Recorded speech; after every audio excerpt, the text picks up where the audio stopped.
Siyabingelela kuphinda lapho kuphila khona nevidiyo. Makube kuhle makube mhlophe makhanya kweyihlabathi izolwane. Siqedile-ke manje emanzini. Siyahamba siyakhona siyosebenza u-Orange Farm. Uma kuwukuthi ukhona u-around Johannesburg, uyafuna ukusizakala, sikhona. Siphuma emanzini njengamanje, siqedile-ke njengamanzi manje. Sihlambulukile. Njengoba kuqala inyanga, kufuneka ukuthi uzijwayeze ukuze emanzini uzonikela kubanikazi bamanzi.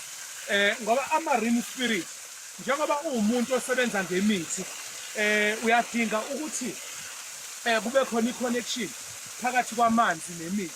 Ngoba ukuze imithi ikhule le oyisebenzisayo idinga amanzi. So kubalulekile-ke ukuthi lokhu kuxhumana ungakunqamuli, makukhanye makube kuhle makube mhlophe. Siyabonga kakhulu kubo bonke abafikile kule nkonzo yamanzi bazohlanjululwa.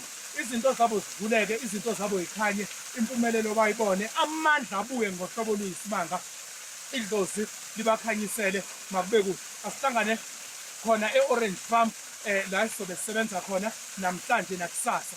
Ukusukela ngoLwesithathu sizobe siqhubeka nayo inkonzo yamanzi. Sobe siwofish ePortshepstone endaweni yakwaMadlala la sizobe siphehlelela khona abantu, sibanikeza amandla, sibakhuphulele imisebenzi, sibavulele iy'nhlanhla, silwa ney'bopho, silwa nobupha, silwa nenhlupheko nama-blockage, nako konke siqaqa konke kube kuhle, impumelelo ibe khona ngoba impumelelo edingakala empilweni yakho makukhanye-ke. Siyabonga makube mhlophe.